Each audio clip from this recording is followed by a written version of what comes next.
Tipping culture is out of control. Everyone wants a tip now. And don't get me wrong, I'm all for tipping and tipping generously where it applies. But really, guys, we're tipping at the self-service kiosk at Shake Shack, adding 30% gratuity to your crumble bill because a 17-year-old put cookies in a box. It's out of hand. A columnist for the Seattle Times has even gone as far as calling tipping culture psychological warfare. Now, I don't know if I'd go that far, but I know pretty much all of us can resonate with the moment the iPad spins around and the cashier says, "Just gonna ask you a few questions." Like you don't know what questions it's gonna ask. "Your hair looks nice today.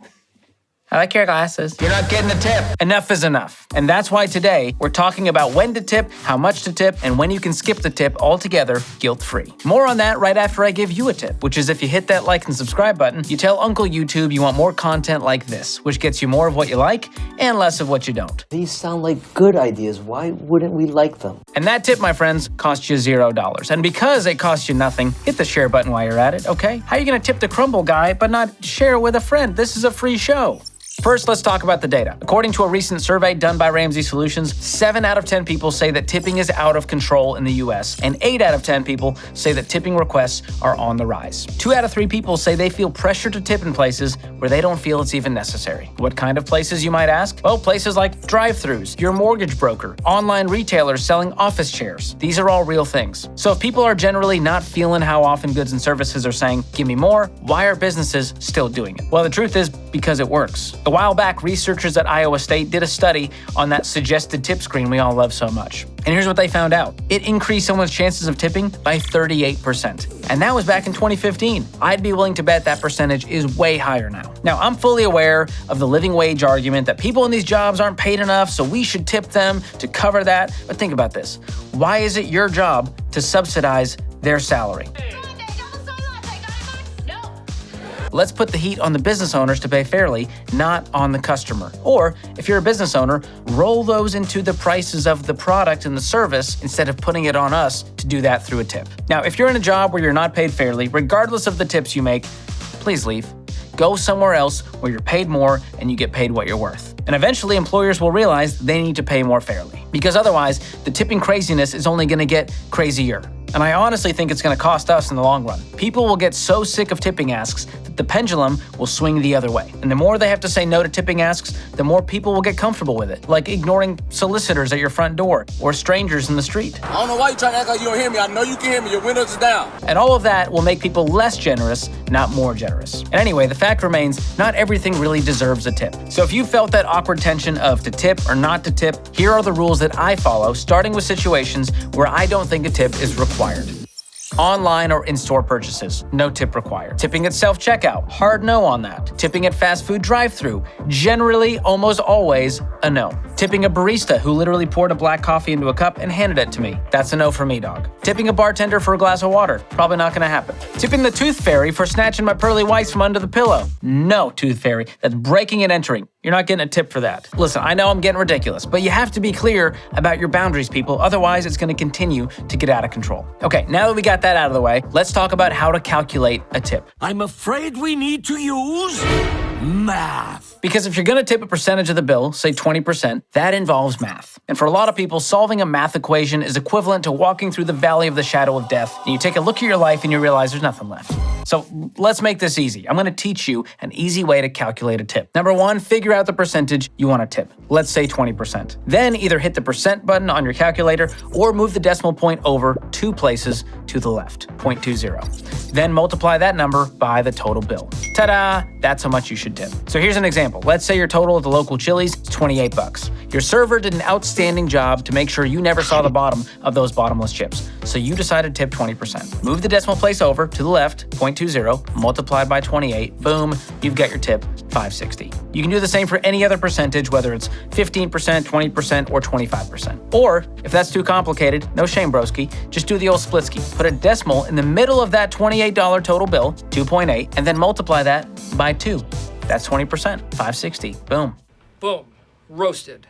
And since we now know how to calculate our tips, let's talk about the 12 situations where I do tip and how much, starting with servers. For a server at a restaurant, you should really tip 20%. Most servers are making around $2 per hour, and so they're counting on those tips to make ends meet. It's part of their planned compensation. I don't make the rules, that's just the way it goes. And if I'm feeling generous or they did an amazing job, sometimes I'll give even more. Now, if I get really bad service, I may knock that 20% down to 15%, and that's okay. But you should never completely skip the tip. You don't know what's going on in their day. You don't even know if it was their fault. We don't know what's happening. Give them the benefit of the doubt and just be generous. It'll make their day. Takeout. Okay, this one is tricky. I don't think you should feel pressure to leave a tip when you pick up your chicken tendy dinny from O'Charlie's. But it's a nice gesture to leave the workers a little something something because they did pack the meal, make sure your order was right, bag it up, and get it to you at the front. So $1 or $2 is what I would do. If it's a bigger order, a group order, they went above and beyond, 10% is a nice thing to do. Restaurant delivery. Absolutely tip here. After all, someone had to drive that rusty Kia Soul to your house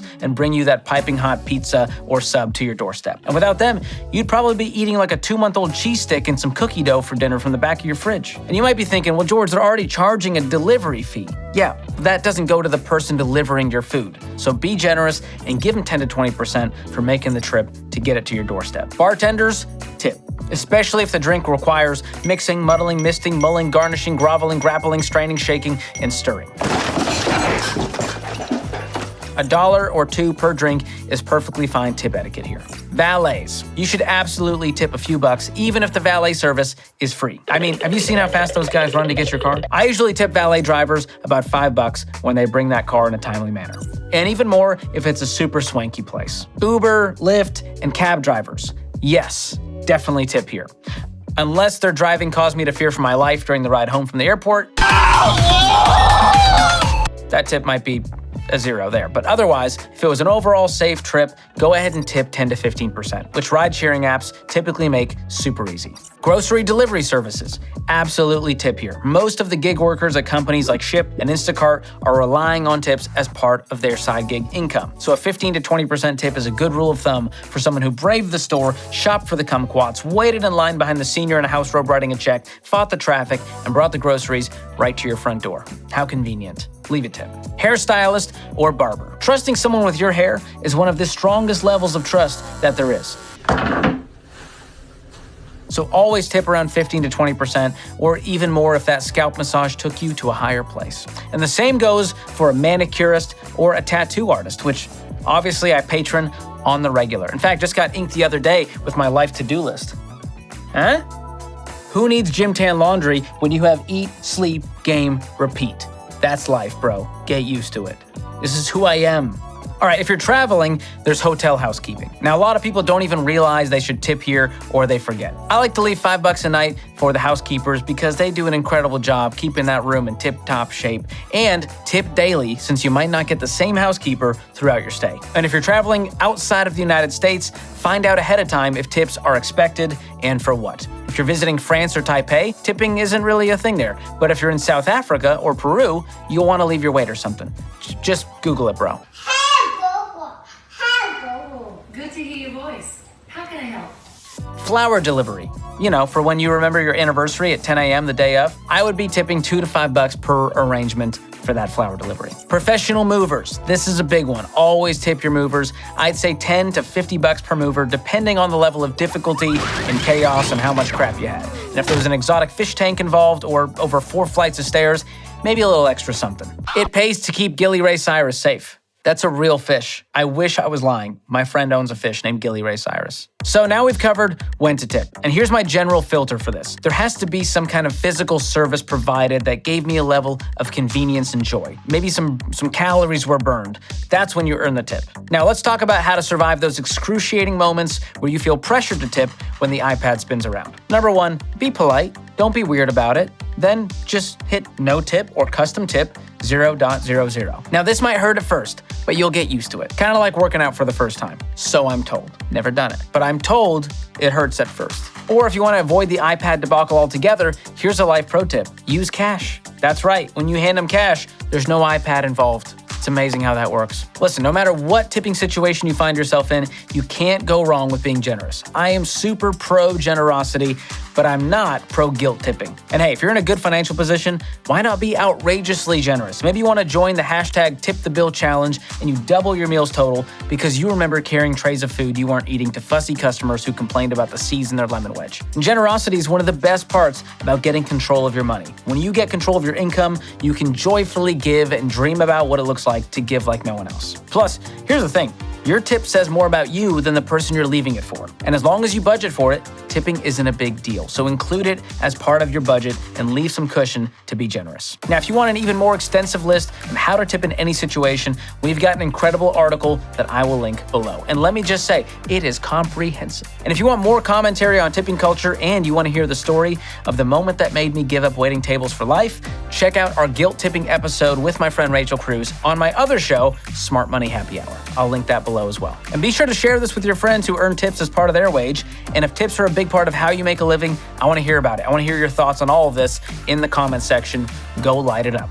As always, thank you guys for watching. I'll see you next time. Didn't get enough the first time, did you? Thought we'd end on a high note.